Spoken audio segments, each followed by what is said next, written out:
Então, desde o nascimento, né, essa Guarda Municipal, vocês já lutavam para que a gente pudesse estar aqui hoje. É uma família desde o início, pré-TASC, acompanhando, acreditando.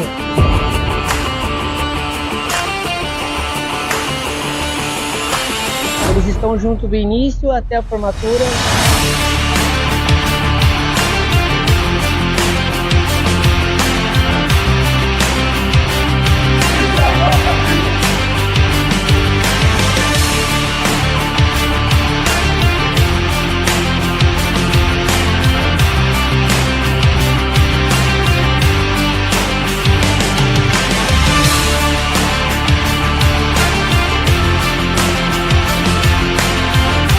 O placavo, literalmente, ela segura na sua mão e vai até aqui, ó, até a faca.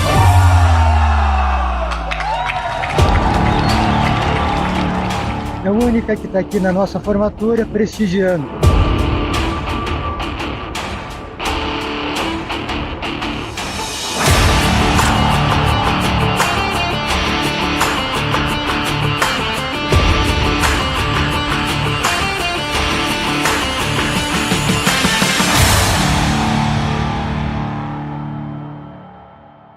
Salve, salve, concurseiro e concurseira. Para quem não me conhece ainda, eu sou o professor Antônio Pequeno, sou professor de Direito Penal e Legislação Penal Especial, aqui pela equipe do Implacável Concurso. Eu fico com a parte da Legislação Penal Especial.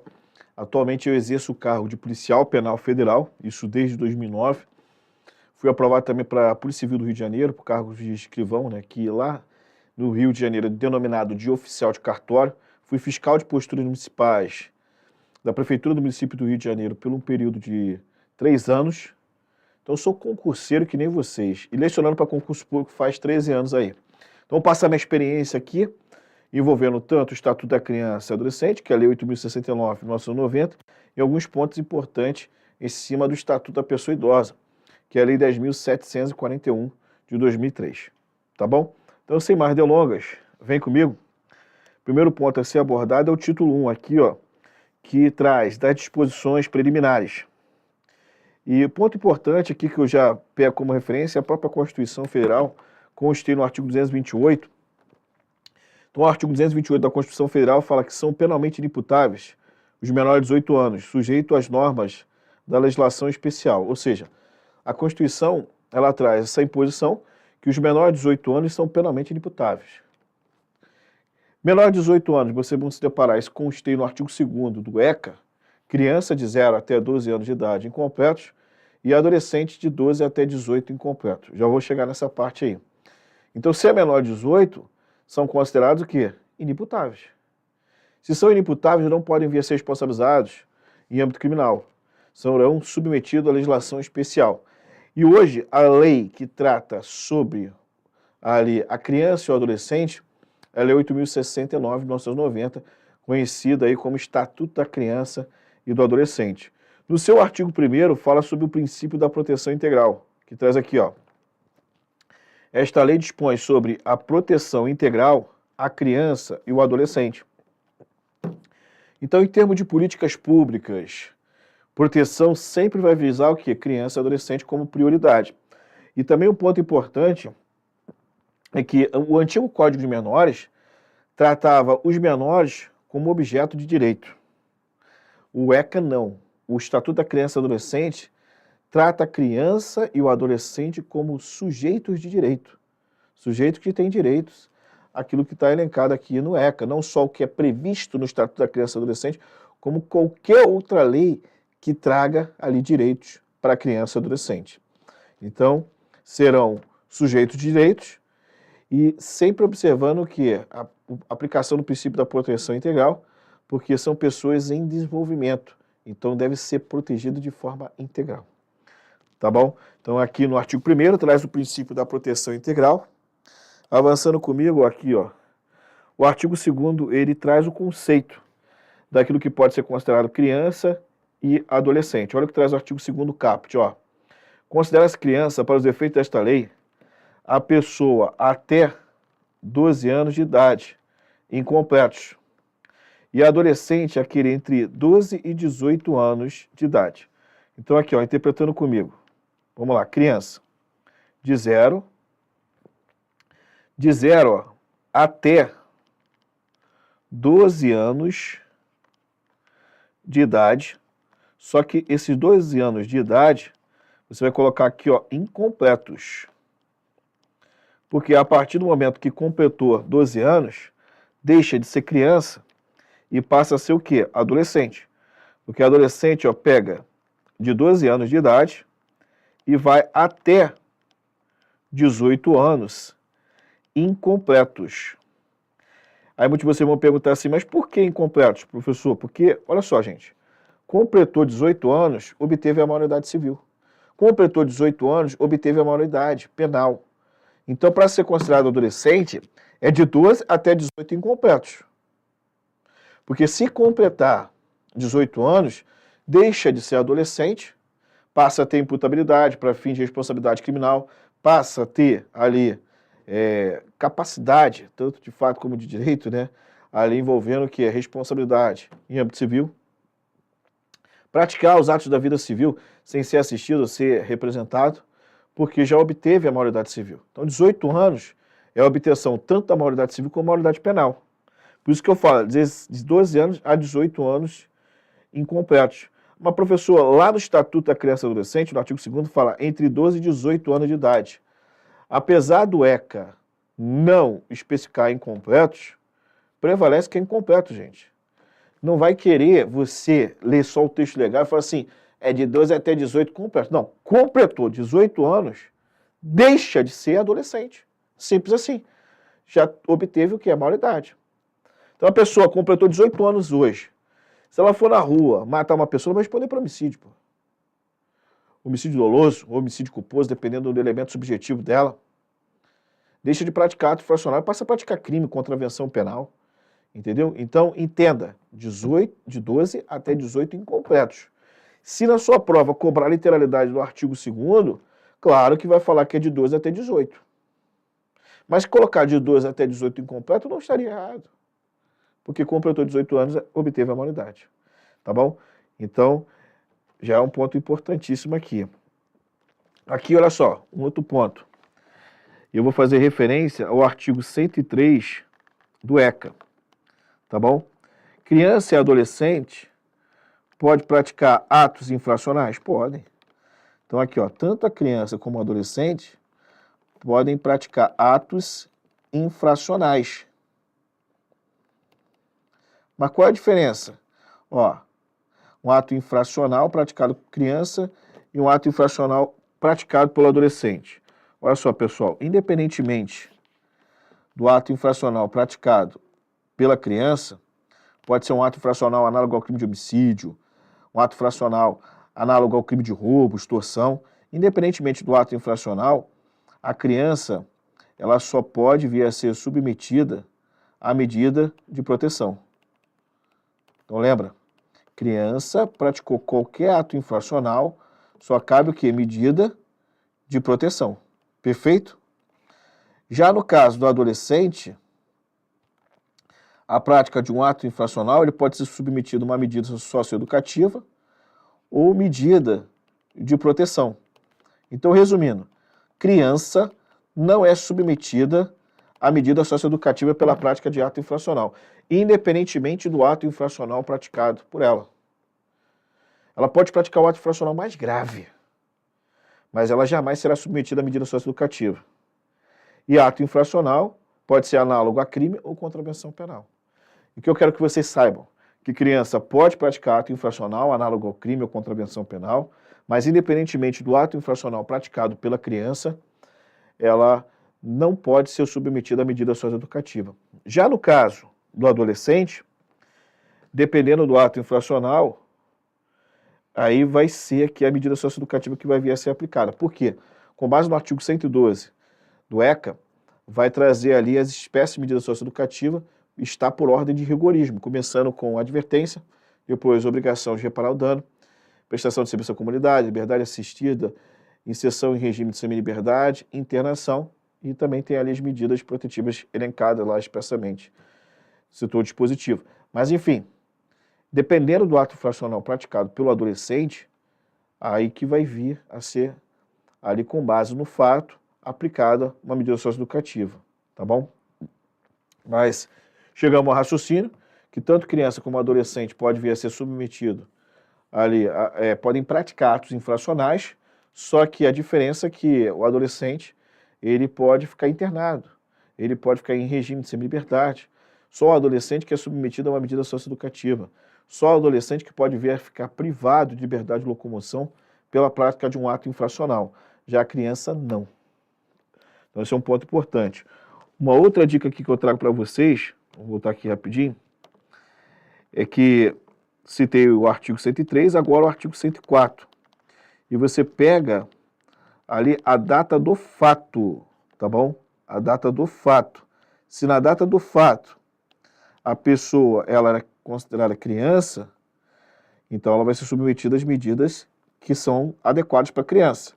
Se na data do fato ela é adolescente, aí vai ser submetida às medidas educativas de acordo com a gravidade do ato infracional. Então foi adotado a teoria da atividade. Leva-se em conta a data da ação ou omissão, ainda que outro seja o momento do resultado. Isso para verificar o quê? Para verificar, pessoal, quando que foi realizada a conduta. Esse é o marco. Tempo da conduta, que pode ser praticado através de uma ação ou omissão. Então, se ao tempo da conduta era criança, não pode ser submetida a medida socioeducativa. Se ao tempo da conduta era adolescente, dependendo da gravidade da conduta, pode ser submetida a uma medida socioeducativa, inclusive a mais drástica, que é a internação. Mas um cuidado que vocês têm que tomar ali na hora da prova é que, dependendo da conduta, a conduta se prolonga no tempo. Então pode acontecer o seguinte: a conduta da pessoa se prolongar no tempo e começar quando o indivíduo tinha 17 anos. 17 anos ele é considerado que é adolescente. Aí vamos supor que esse adolescente privou uma pessoa de liberdade de locomoção, colocou a pessoa no cárcere. A pessoa estava no cárcere privado. Aí ficou prendendo aquela pessoa ali, retendo. Só foi soltar depois de 2 anos, ou seja, começou a cercear essa pessoa de liberdade de locomoção com 17 anos, quando ele estava na condição de inimputável, porque era menor de idade, era adolescente, sendo que a pessoa só foi libertada 2 anos depois do início da conduta dele. Ou seja, 2 anos depois ele estava com 19, já teria obtido a maioridade penal, então nesse caso ele vai responder pelo crime de cárcere privado, que é um crime permanente. A conduta dele se prolongou no tempo, iniciou praticando um ato infracional e cessou com a prática do crime. Teoria da atividade, não se esqueça disso. E aqui, para finalizar o artigo 2º, agora que eu falo o parágrafo único. Nos casos expressos em lei, aplica-se excepcionalmente este estatuto às pessoas entre 18 e 21 anos de idade. Aí aqui nós vamos pegar como exemplo, isso bem interessante para vocês fixarem. Pode acontecer o seguinte: o indivíduo ele praticar um ato infracional na condição de adolescente, perto de completar 18 anos. Vamos supor que ele praticou um ato infracional com 17 anos, 11 meses e 28 dias. Faltando ali 2 dias para ele completar a maioridade penal. Pela prática desse ato infracional, ele foi submetido a um procedimento judicial e o juiz determinou ele que viesse a cumprir uma medida socioeducativa, caráter pedagógico. Ou seja, a medida socioeducativa que ele deveria cumprir de acordo com a decisão judicial era a internação. Só que até sair essa decisão que coloque ele para cumprir essa medida socioeducativa, obviamente ele já deve ter completado o quê? 18 anos. E vai começar a cumprir a medida socioeducativa já quando obteve a maioridade. Só que leva-se em conta o quê? O momento que ele realizou o fato. Quando ele realizou o fato, ele era adolescente. Ele vai cumprir a medida socioeducativa porque ele praticou o fato e ele estava na condição de adolescente, apesar dele já ser adulto. Se lá dentro do estabelecimento educacional ele causar algum problema ou praticar algum crime, ele já pode responder criminalmente. Já pode praticar uma contravenção penal, praticar crime, porque ele já tem a maioridade. Tá vendo? Mas seria um caso aí que ele poderia cumprir entre 18 e 21 anos, um caso de internação. Ser internado com 18, o máximo que pode ficar internado por fato ali, no caso especificamente, são 3 anos, e a própria lei, o próprio ECA, fala que a pessoa com 21 anos de idade ela é liberada compulsoriamente. Ou seja, quando ele completar 21 anos, Mesmo que ele não tenha completado ali 3 anos de internação, ele vai ter que ser liberado compulsoriamente. Quem vai liberar vai ser o juiz, né? Porque é o juiz que determina a medida socioeducativa. E uma das espécies de medida socioeducativa é a internação. Se o juiz colocou ele internado, quem tem que tirar é o juiz. É simetria, porque ele vai ser colocado através da decisão judicial. Então, retirado também através da decisão judicial, mas a lei, ela traz de forma impositiva que completou 21 anos, tem que ser liberado compulsoriamente. Quem vai liberar vai ser o juiz, tá bom? Então, não se esqueça desse detalhe, seria um exemplo aí de aplicação do artigo 2º, entendeu? Então, não se esqueça desse detalhe, é importantíssimo. Vamos lá, avançando comigo. Olha só. Artigo 3º. O artigo 3º, ele vai trazer aqui, ó, direitos expressos, né, envolvendo direitos para criança e adolescente. E é bem interessante ler só aqui o dispositivo, porque geralmente quando vai cair em concurso, vai cair o texto legal, tá bom? Então vamos lá, a leitura desse dispositivo. Fala o seguinte, ó. Artigo 3º. A criança e o adolescente gozam de todos os direitos fundamentais inerentes à pessoa humana, sem prejuízo da proteção integral de que trata esta lei, assegurando-se-lhes, por lei ou por outros meios, todas as oportunidades e facilidades, a fim de lhe facultar o desenvolvimento físico, mental, moral, espiritual e social, em condições de liberdade e dignidade. Primeiramente aqui eu disse para vocês o quê? Que a criança e o adolescente, elas são sujeitos de direito e não objeto. Então gozam de todos os direitos fundamentais? Sim. Lembre o seguinte, né? Direitos fundamentais são aqueles direitos elencados na Constituição Federal. Então a Constituição Federal traz direitos fundamentais. Criança e adolescente são pessoas em desenvolvimento, mas não é pelo fato de serem pessoas em desenvolvimento que não terão direito ali de gozar dos direitos fundamentais. Então aqui isso é um reforço previsto no artigo 3º. Já o parágrafo único, que foi incluído pela Lei 13.257 de 2016, fala que os direitos enunciados nesta lei aplicam-se a todas as crianças e adolescentes, sem discriminação de nascimento, situação familiar, idade, sexo, raça, etnia ou cor, religião, crença, deficiência, condição de pessoa de desenvolvimento e aprendizagem, condição econômica, ambiente social, região e local de moradia, ou outra condição que diferencia as pessoas, as famílias ou a comunidade em que vive. Artigo 4º. É dever da família, da comunidade, da sociedade em geral e do poder público assegurar com absoluta prioridade, olha só, mais uma vez, né, reforçando ali sempre o quê? A prioridade nesse atendimento à criança e ao adolescente. Então, volta lá. Primeiro aqui que eu chamo a atenção de vocês, que essa incumbência não é só do poder público, é dever, ó, da família, da comunidade, da sociedade em geral e do poder público. Assegurar com absoluta prioridade a efetivação de direitos referentes à vida, à saúde, à alimentação, à educação, ao esporte, ao lazer, à profissionalização, à cultura, à dignidade, ao respeito, à liberdade, à convivência familiar e comunitária. Tá vendo? Então, o que você extrai de importante desse artigo 4º? A incumbência, né, de forma impositiva para família, sociedade, também ali a comunidade e o poder público em assegurar essa prioridade na efetivação do direito à vida, saúde, alimentação, esporte, lazer da criança e adolescente. E o parágrafo único, ele esclarece aqui o que é compreendido na garantia de prioridade. Olha só, a garantia de prioridade compreende, letra A, primazia de receber proteção e socorro em quaisquer circunstâncias, precedência de atendimento de serviços públicos ou de relevância pública, preferência na formulação e na execução, ó, das políticas sociais públicas e D, destinação privilegiada de recursos públicos na área relacionada com a proteção à infância e à juventude. Aqui é interessante, ó, esse ponto aqui, ó, precedência de atendimento nos serviços públicos ou de relevância pública. Tu imagina a situação, pé de igualdade, uma criança ou adolescente com um idoso, uma pessoa idosa. Qual que vai ter prioridade? Porque lá no Estatuto da Pessoa Idosa também traz o princípio da proteção integral. Sendo que tem que ter o quê? Uma ponderação, né? Tu vai ter que ponderar, porque vai ver lá situações. Estão em pé de igualdade. Mesma situação envolvendo a saúde. Qual que vai ter precedência?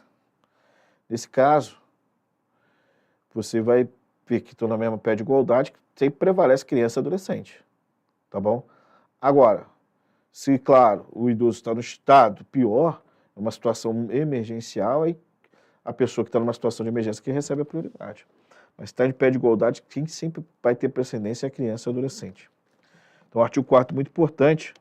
Avançando comigo, o artigo 5º, fala o seguinte: nenhuma criança ou adolescente será objeto de qualquer forma de negligência. Negligência significa o quê? Descuido, tá? Discriminação. Discriminação é tratar de forma diferente. Exploração, violência, crueldade e opressão, punindo na forma da lei qualquer atentado por ação ou omissão aos seus direitos fundamentais. Como eu disse, né? Crianças e adolescentes não são objetos de direito, são sujeitos de direito e tem que ser o quê? Resguardados, negligência, discriminação, exploração, violência, crueldade e opressão. Artigo 6º.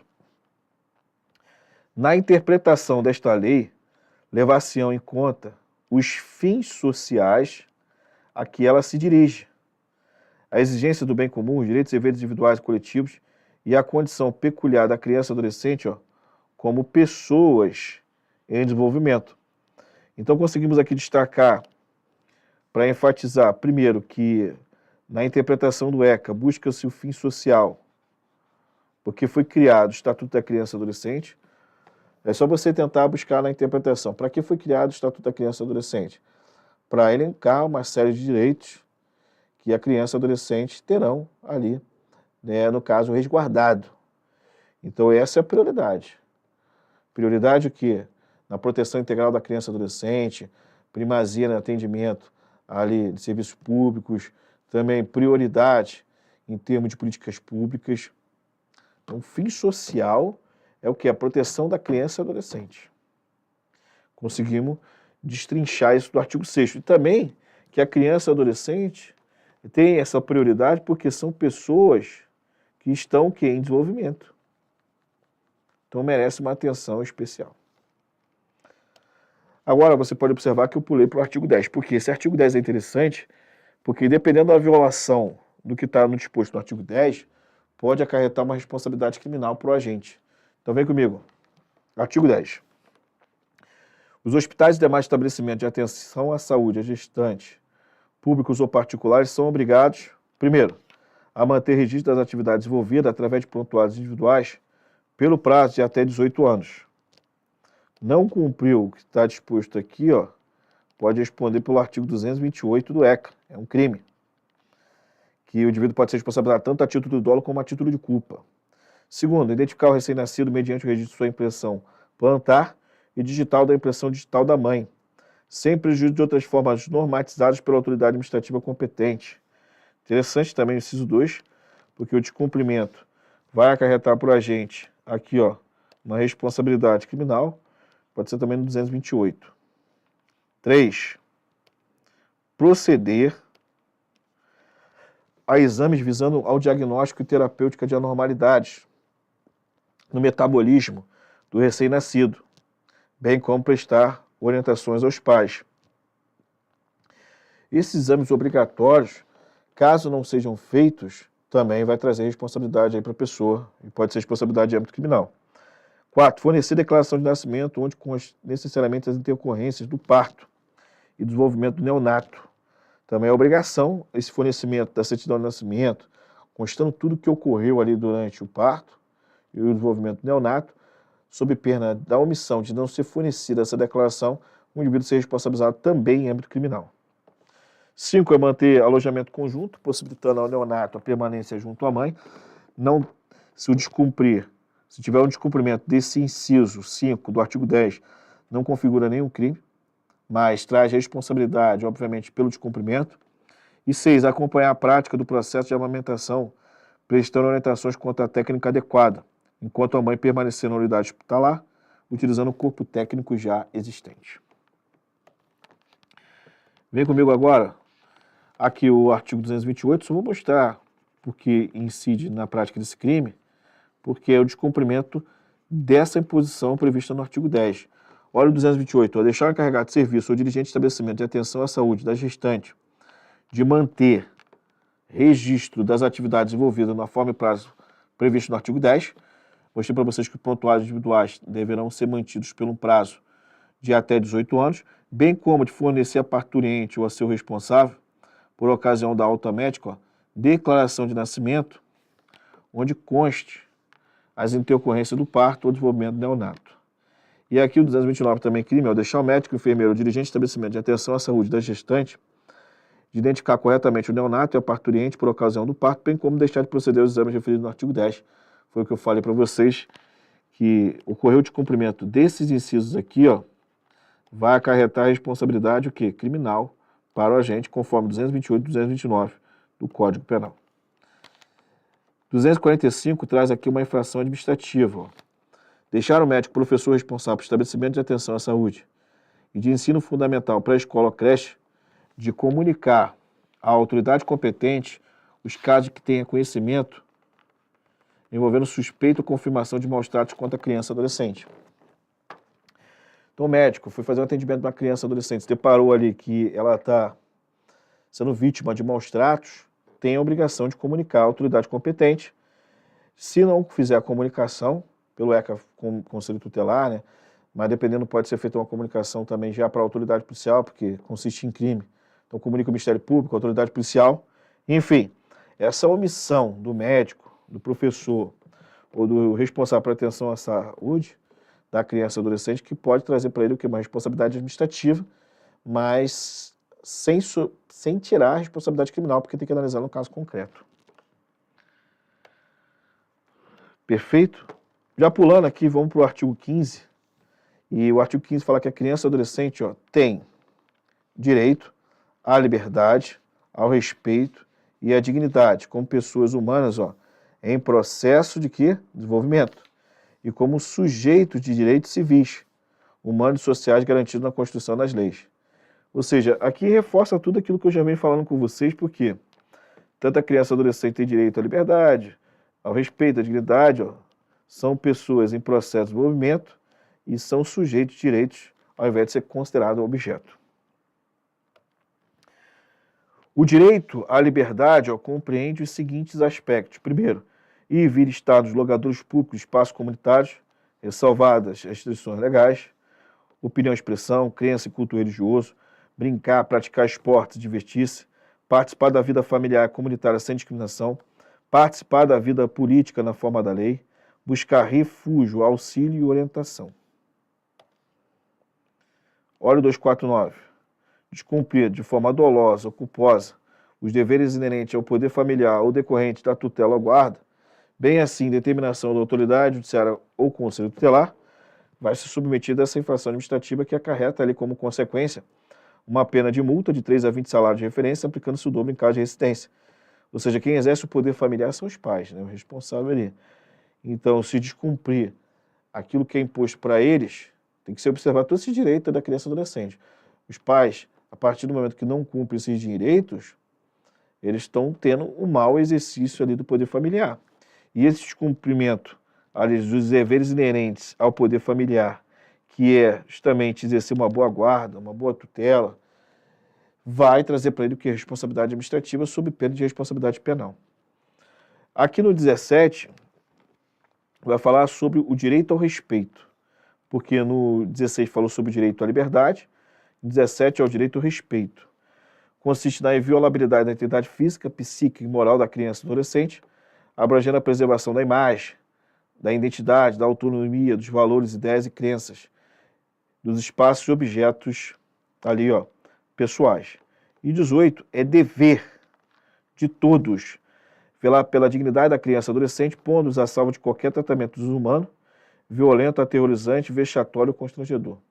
Ou seja, não é obrigação apenas do poder público, de todos nós, tá? Zelar para que a criança e adolescente tenha ali a sua dignidade sendo observada. Agora, pessoal, conceitos importantes. Antes, vou trazer para vocês a infração administrativa, que divulgar no total, parcialmente, sem autorização devida por qualquer meio de comunicação, nome, ato ou documento de procedimento policial, administrativo ou judicial relativo à criança ou adolescente que se atribua ato infracional. Ó, a que se atribua ato infracional. Não pode, você pode ver na televisão que não pode passar o nome da criança ou adolescente. Porque se tiver essa divulgação, você pode estar afetando a imagem dele.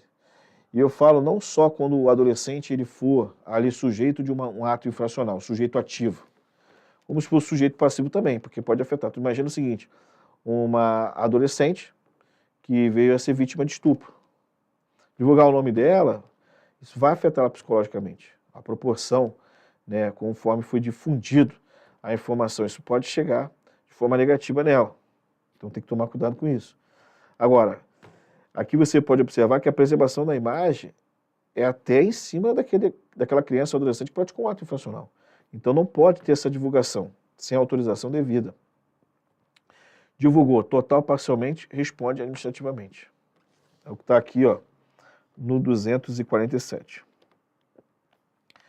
18A. A criança ou adolescente tem o direito de ser educados e cuidados sem o uso de castigo físico. Tá vendo? Ó?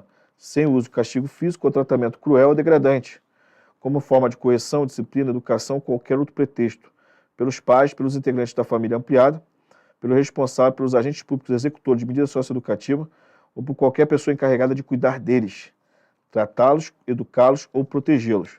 Então aqui é simples. Qualquer criança ou adolescente tem que ter o quê? A proteção ali para não serem submetidos a castigo físico ou tratamento cruel. A lei ela vai conceituar o que é castigo físico ou tratamento cruel ou degradante. Isso é importante. Olha só o parágrafo único. Para o fim desta lei, considera-se, primeiro, castigo físico, a ação de natureza disciplinar ou punitiva, aplicada com o uso da força física sobre a criança ou adolescente que resulte, ó, sofrimento físico ou lesão. Tá vendo? Então, castigo físico é uma ação de natureza disciplinar ou punitiva, vai punir aquela criança, adolescente, ou quer educar, disciplinar. O indivíduo utiliza força física que pode acarretar para a criança, adolescente, sofrimento físico ou lesão. Já o tratamento cruel ou degradante, ó, é uma conduta ou forma cruel de tratamento em relação à criança ou adolescente que venha humilhar, ameaçá-lo gravemente ou ridicularizar. Enfim, o castigo físico, o nome já diz, ele envolve o quê? Aquela ofensa à integridade física da criança ou adolescente. Já o tratamento cruel ou degradante, ele vai afetar a parte psicológica. Porque quando o indivíduo humilhar, afeta psicologicamente a criança ou adolescente. Quando ele ameaçar gravemente, a ameaça repercute na parte psicológica. Quando ele ridicularizar, gerar aquele constrangimento, também vai afetar a parte psicológica.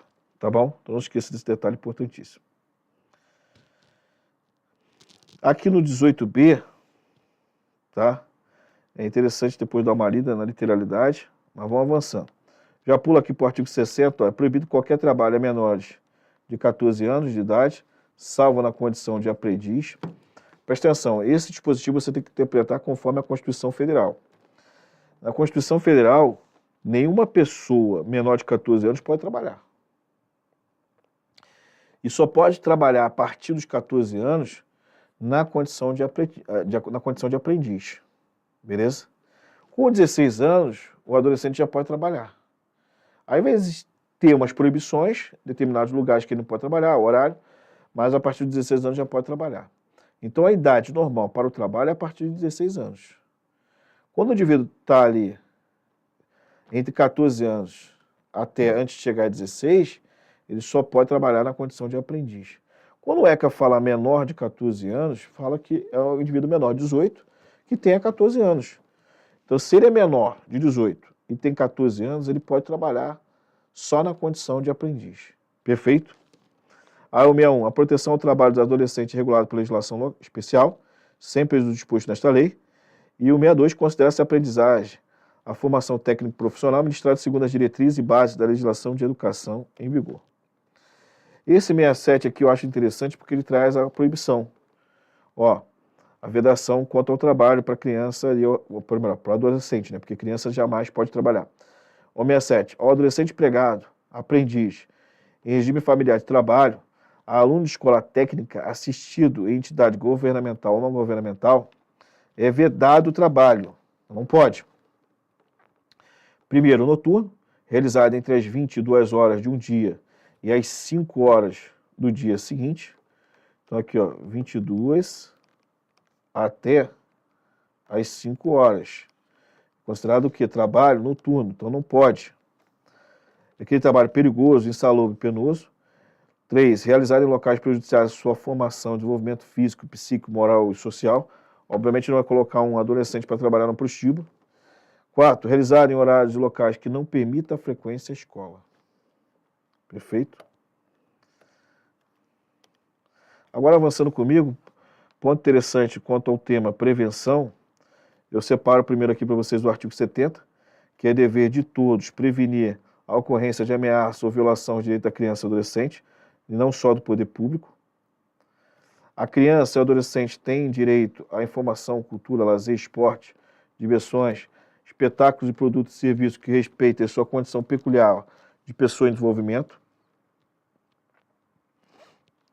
O 7.2, que as obrigações previstas nesta lei não excluem da prevenção especial outras decorrentes do princípio por elas adotados. Esse ponto aqui é interessante quanto à prevenção especial, essa proibição trazida expressamente pelo ECA, porque o descumprimento que está aqui pode acarretar alguns crimes. Por exemplo, é proibida a venda a criança e adolescente, primeiro, de armas, munições e explosivos. Se for arma de fogo, munição, acessório, explosivo, aí o indivíduo pode ser responsabilizado pelo crime previsto no artigo 16, parágrafo 1º, inciso 5 do Estatuto do Desarmamento, que é a Lei 10.826, de 2003. E no ECA, se for arma, munição, que não seja de fogo, é o crime previsto no artigo 242 do ECA. Bebida alcoólica, servir, ministrar, entregar para a criança, ali, ou adolescente, é crime previsto no ECA, que é lá no artigo 243. 3. Produtos cujos componentes possam causar dependência física ou psíquica, ainda que por utilização indevida. Então, vender cigarro, tine, cola de sapateiro para criança e adolescente, o indivíduo pode ser responsabilizado pelo artigo 243 do ECA. 4. Fogos estampidos de artifício, exceto aqueles que, pelo seu reduzido potencial, sejam incapazes de provocar dano físico em caso de utilização indevida. O descumprimento dessa prevenção especial aqui, o indivíduo pode ser responsabilizado pelo 244 do ECA, que é crime. Agora, proibição de revistas e publicações que alude ao artigo 78 e venda de bilhetes lotéricos equivalentes não é crime. Tá bom? Descumprir esses dois aqui não configura crime. Avançando, vem comigo, ao 242. Traz aqui os crimes, né? Como eu disse para vocês, arma, munição e explosivo, né?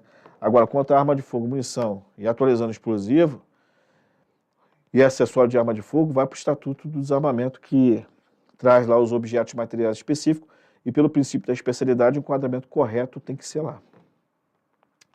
Aqui no 243, traz as condutas de vender, fornecer ainda que gratuitamente, administrar e entregar de qualquer forma a criança e adolescente, isso obviamente sem justa causa, cujo componente possa causar dependência física ou psíquica. Essa redação aqui era anterior, tá vendo? Agora também traz a conduta servir bebida alcoólica. Então, servir bebida alcoólica configura crime também. Agora, teve alteração na pena. E detalhe importante, tá?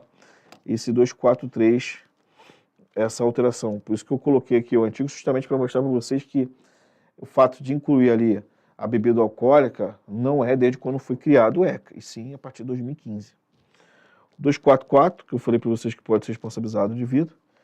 E aqui tem o 250, né, que no caso é uma mera infração administrativa, o fato de criança ou adolescente, sempre envolvendo criança ou adolescente, porque vai ter situações que vai falar só do adolescente, outra situação vai falar só da criança. Então, toda vez que você lê um dispositivo do ECA, falou criança ou adolescente, envolve. Falou só criança também. Isso já justamente para realçar isso no seu cérebro. Então, hospedar crianças ou adolescentes acompanhados de pais o responsável sem autorização escrita desses ou da autoridade judiciária em hotel, pensão, motel, congênere. Não pode.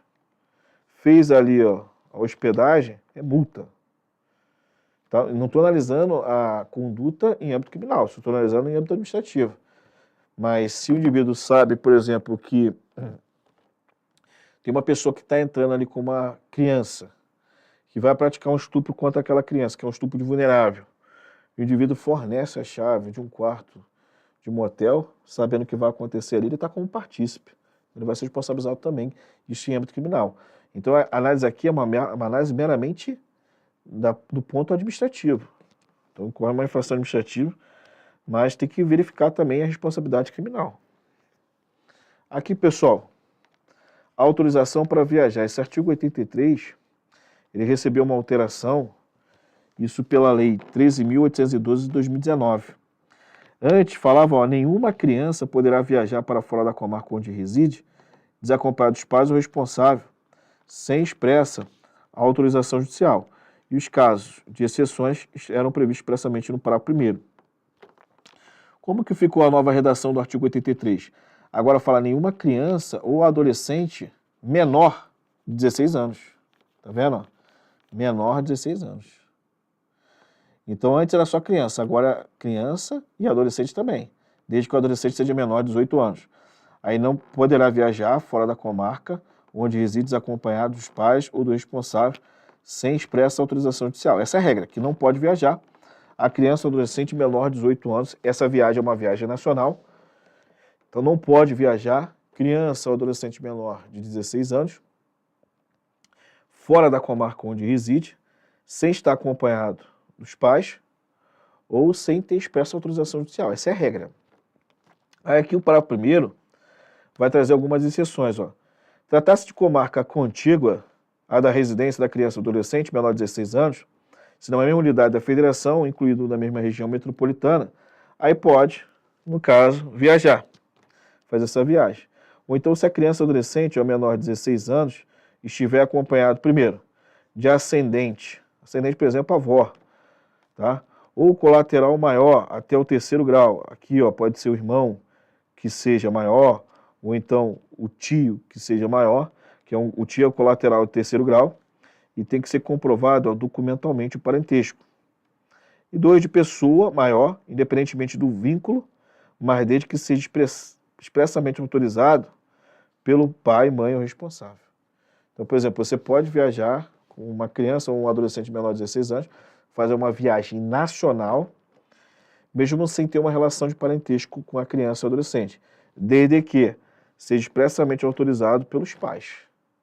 Aí essa autorização, a declaração autorizando, aí você pode falar disso, né? Confirma, ali ou seja, assinada, aí você pode falar disso para provar que foi autorizado pelos pais. Então não esqueça desse ponto importantíssimo. Isso conta uma viagem nacional. Já uma viagem ao exterior, ela é mais restrita. E o que traz é aqui o artigo 84. Ó. Quando se tratar de viagem ao exterior, a autorização é dispensável se a criança ou adolescente estiver acompanhado de ambos os pais ou responsável. Obviamente, a criança e o adolescente vão viajar junto com os pais, então não precisa autorização do outro, né, pô? Estão com os dois pais. Tá com o pai e tá com a mãe, desculpa. Tá com o pai e tá com a mãe, então, viagem autorizada, mesmo em âmbito internacional. Agora, viajar na companhia de um dos pais autorizado expressamente pelo outro através de documento com firma reconhecida. Ó, documento com firma reconhecida. Isso aqui é importante, essa parte final. Por quê? Vamos supor que o pai vai ficar no Brasil e a mãe vai fazer a viagem exterior com a criança ou adolescente. O pai, que vai ficar no Brasil, ele tem que autorizar expressamente e com firma reconhecida. Firma reconhecida significa que firma é assinatura. Reconhecida, ele vai ter que levar essa assinatura dele, que está autorizando a mãe viajar internacionalmente com o adolescente, tem que ser reconhecido em cartório. Não é reconhecido na PF, não é reconhecida pela companhia aérea, não é reconhecido pelos ali, funcionários da Infraero, não. Da ANAC, não. É firma reconhecida, é levando em cartório que vai reconhecer a firma dele como verdadeira. Aí sim, o documento está de acordo com o Estatuto da Criança e Adolescente. Isso são as hipóteses do artigo 84. Agora, se não for pai nem mãe e a viagem é para o exterior com a criança e adolescente, independentemente do grau de parentesco, aí vai ter que ter a autorização judicial. Vem comigo no artigo 85. Ó, sem prévia expressa autorização judicial, nenhuma criança ou adolescente nascida em território nacional poderá sair do país em companhia de estrangeiro residente ou domiciliado no exterior. Ou fora dessas hipóteses aqui, com o brasileiro também, só com autorização judicial. Agora, o 251. Transportar criança ou adolescente por qualquer meio, com inobservância do disposto no artigo 83, 84 e 85. Quem fez o transporte dessa criança ou adolescente sem observar essas autorizações já está incorrendo em uma infração administrativa, que a penalidade é de multa de 3 a 20 salários de referência, aplicando-se o dobro em caso de reincidência. Perfeito? Então, pessoal, quanto ao estatuto da pessoa ali, da criança ou adolescente, trouxe o apontamento certo, de forma bem objetiva para vocês, e vou trazer alguns apontamentos envolvendo aqui, ó, a lei 10.741. Que lei é essa? Estatuto da Pessoa Idosa. Tá vendo? Ó? Lei 10.741, isso, de 2003, deixa eu só retificar aqui, ó. 10.741 de 2003. O nome correto hoje não é Estatuto do Idoso, é Estatuto da Pessoa Idosa. Essa denominação, ela veio em 2022. Então você vê muito edital ainda falando que a Lei 10.741 de 2003 é Estatuto do Idoso. Ou seja, não se atualizou ainda. Está desatualizado. Pô. A denominação correta é Estatuto da Pessoa Idosa. Perfeito? Então, Estatuto da Pessoa Idosa. Por quê? Antigamente tinha, obviamente, né, um direcionamento mais para o gênero masculino. Então, o Estatuto do Idoso. Só que, para deixar sem essa identificação, esse direcionamento do gênero masculino, colocou Estatuto da Pessoa Idosa. Pode ser do gênero masculino ou do gênero feminino. Então ficou melhor, né? E, inclusive, teve várias alterações, eu vou mostrando para vocês aqui. Vou abordar com vocês aqui o título 1, Disposições Preliminares, que traz detalhes bem importantes aqui do Estatuto da Pessoa Idosa. Primeiramente, o que é ali uma pessoa, o que é considerado uma pessoa idosa. Então você extrai aqui, ó, do artigo 1º, o conceito de pessoa idosa. Não é mais idoso, tá vendo? Olha só, olha o artigo 1º. É instituído o Estatuto da Pessoa Idosa. Verifica o seguinte, olha a redação, foi dada pela Lei 14.423 de 2022, que atualizou a denominação, ó. Antes era Estatuto do Idoso, agora Estatuto da Pessoa Idosa. E o que é ali a pessoa idosa? Vamos lá. É instituído o Estatuto da Pessoa Idosa, destinado a regular os direitos assegurados às pessoas com idade igual ou superior a 60 anos. Então, pessoa idosa é aquela pessoa com idade igual ou superior a 60 anos. Completou 60 anos hoje, veio ali a denominação de pessoa idosa, tá bom? Se é superior, também vai ser considerada pessoa idosa. Não confunda ainda referente à prioridade, porque o Estatuto da Pessoa Idosa vai trazer vários direitos assegurados à pessoa idosa. E mais à frente, a pessoa maior de 80 anos ela tem assegurado pelo Estatuto da Pessoa Idosa uma prioridade especial, exceto em caso de emergência. Isso tudo a gente vai mostrar justamente para você não ter nenhum tipo aí de dúvida. Vem comigo no artigo 2º. A pessoa idosa goza de todos os direitos fundamentais inerentes à pessoa humana, sem prejuízo da proteção integral de que trata esta lei, assegurando-se-lhe, por lei ou por outros meios, todas as oportunidades e facilidades para a preservação de sua saúde física e mental e seu aperfeiçoamento moral, intelectual, espiritual e social em condições de liberdade e dignidade. Então aqui, ó, é interessante destacar que goza de todos os direitos fundamentais inerentes à pessoa humana. Não é porque ali conquistou a qualidade de pessoa idosa que vai perder os direitos fundamentais, não, pô. São sujeitos de direito. Goza de todos os direitos fundamentais. E, ó, sem prejuízo da proteção integral. Tá vendo? Agora, avançando. Artigo 3º. Olha só essa obrigação. Não é apenas do poder público. Então não caia na pegadinha. Ó. É obrigação da família, da comunidade, da sociedade e do poder público a assegurar a pessoa idosa com absoluta prioridade. Também aqui, ó, destaca. Com absoluta prioridade a efetivação do direito à vida, à saúde, à alimentação, à educação, à cultura, ao esporte, ao lazer, ao trabalho, à cidadania, à liberdade, à dignidade, ao respeito e à convivência familiar e comunitária. Tá bom? Então a imposição não é apenas do poder público, essa obrigação, e sim da família, da comunidade e da sociedade.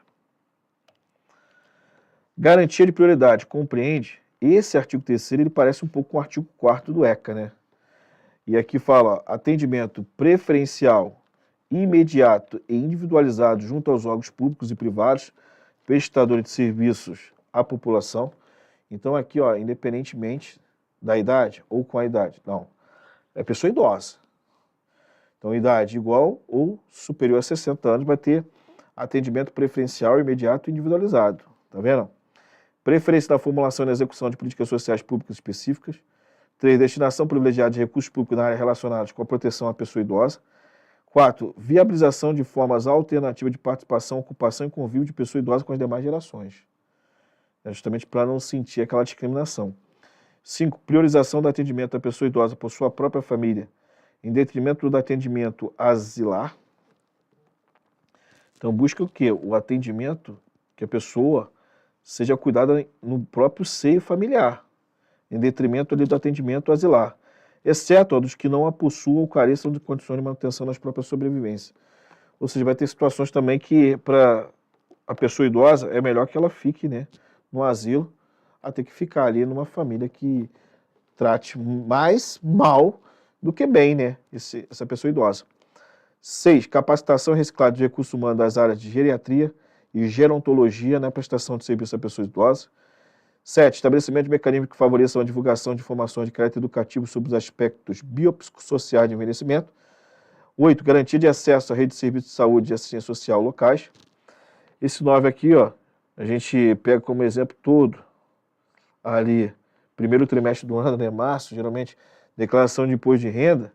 Quem tem prioridade no recebimento da restituição do imposto de renda é a pessoa idosa. Hoje nós temos também ali, né, a primeira vai que é pessoa idosa, aí pessoas que trabalham ali, que tem como fonte de renda magistério, pessoas com deficiência, aí agora também, pessoa que utilizou a declaração pré-preenchida, pessoas que colocaram a restituição, né, depois por último, né, para a restituição receber por Pix, mas a prioridade vem pessoa idosa, pessoa que tem como fonte de renda magistério, pessoa com deficiência. Então aqui, ó, prioridade no recebimento da restituição de imposto de renda, você pega aqui uma referência, o Estatuto da Pessoa Idosa. Esse parágrafo 2º aqui é interessante também, porque fala o seguinte, ó, entre as pessoas idosas é assegurada prioridade especial, ó, aos maiores de 80 anos, atendendo suas necessidades sempre preferencialmente em relação às demais pessoas idosas. Então, por exemplo, tem uma mulher com 65 anos, ela é idosa? Sim. E tem um senhor com 81 anos. Ele é idoso? Sim. Quem vai ter prioridade de atendimento? Ele, porque ele é maior de 80. Ah, mas ela é mulher. Não, não interessa. Ela é mulher, idosa, mas ele é maior de 80, então ele vai ter prioridade no atendimento. Exceto no caso de emergência, né, pô? Ele está numa situação boa, de saúde. Aí chega uma pessoa com 65 anos passando mal, caso emergencial. Aí quem vai ter prioridade, obviamente, vai ser essa pessoa que está numa situação emergencial. 4. Nenhuma pessoa idosa será objeto de qualquer tipo de negligência, discriminação, violência, crueldade ou opressão. E todo atentado a seus direitos por ação ou omissão será punido na forma da lei. Ou seja, esse dispositivo é parecido com o ECA, né? Porque a pessoa idosa também, ela é sujeito de direito e não objeto. Aí o parágrafo 1º. É dever de todos prevenir ameaça ou violação dos direitos da pessoa idosa. Parágrafo 2º. As obrigações previstas nessa lei não excluem da prevenção outras decorrentes dos princípios por elas adotados. E o artigo 5º, ainda observando as normas de prevenção, importará em responsabilidade de pessoa física ou jurídica nos termos desta lei. Artigo 6º, todo cidadão tem o dever de comunicar à autoridade competente qualquer forma de violação a esta lei, que tenha testemunhado ou de que tenha conhecimento. Ou seja, não é obrigação só dos parentes, né? Todo cidadão. Todos nós temos essa obrigação de fazer a comunicação aí. É no caso de violação do Estatuto da Pessoa Idosa ao poder público. Perfeito? E aqui, ó, por fim, analisando, finalizando essas disposições preliminares, artigo 7º, ó, os conselhos nacional, estaduais, do Distrito Federal e municipais da pessoa idosa, previsto na Lei 8.842, de 94, zelarão pelo cumprimento do direito da pessoa idosa, definido nesta lei. Tá vendo? Não só o Conselho Nacional, como estadual, distrital e municipal, também da pessoa idosa, zela pelo direito da pessoa idosa. O Conselho Tutelar zela pelo direito da criança e adolescente previsto no ECA. O Conselho Nacional, Estadual, Distrital e Municipal da pessoa idosa zela pelo direito previsto no Estatuto da Pessoa Idosa. Tá bom? É sempre bom fazer um paralelo, justamente para você ver aquilo que vai destoar de uma lei para outra, mas em boa parte ela tem pontos em comum. Elas têm pontos em comum. Beleza? Então, pessoal, vou finalizar aqui com vocês. Espero que vocês tenham gostado. Qualquer tipo de dúvida, só mandar mensagem pelo Instagram. Meu Instagram é Prof. Pequeno. Estamos aí, junto com o Implacável. Você que almeja ser guarda municipal, então não perca essa oportunidade, estude com a gente. Você vai ver que realmente traz material de qualidade direcionado para a sua aprovação. Um abração, fica com Deus, estamos juntos e até a próxima.